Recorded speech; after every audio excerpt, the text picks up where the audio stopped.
Despite the summer heat, these are confusing times to go sleeveless. Is it appropriate for all situations?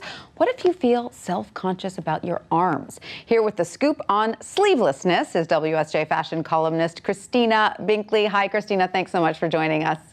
Good morning, Tanya. So, Christina, give us a quick primer. Are there any rules about when and where sleevelessness may not be appropriate for the ladies?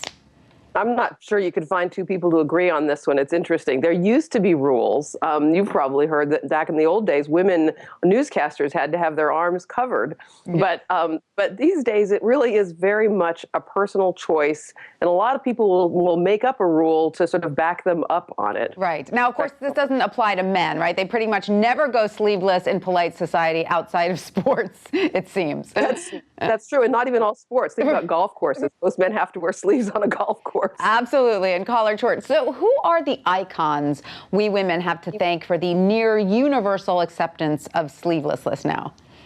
I think the first person that comes to mind is Michelle Obama. Her first White House official photo was in a black sleeveless dress that really revealed the shoulder as well. It was controversial at the time. Now, if you look around, you see women everywhere, including CEOs in the office at professional engagements going sleeveless. It looks great if you've got the arms. Now, that brings me to my next question, though, which is about the head game. Why do so many women still resist sleevelessness? You know, so many women. I spoke with somebody, a retailer, who said if they would just name their website sleeves.com, they'd make a fortune. Women want sleeves, right? Yeah. It's interesting that the upper arm is really controversial. People feel a little naked when they're exposing it. What is it that bothers them? Is it a sense that, oh, my arms aren't toned enough? Or is there a sense that my mother would criticize me? What's going on in women's heads?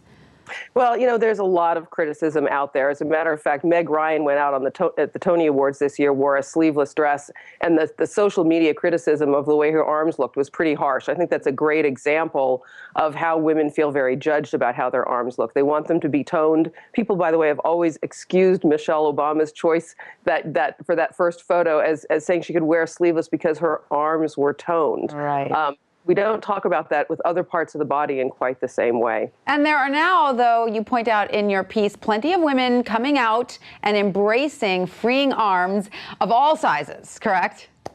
Absolutely. As a matter of fact, this is very much a generational thing. Younger women in their 20s or 30s are much more likely to reject any rules about sleeves, and that's even if they don't have toned arms. Right. So this is another one of these sort of fashion traditions that's disappearing. So is the takeaway here, when it comes to sleeveless, the only rule is wear whatever you feel comfortable with?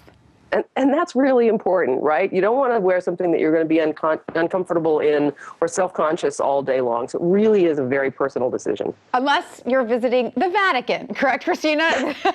Yeah, in which case, cover up. There's a rule there. There's a rule there. All right. Thank you so much, Christina Binkley, for that.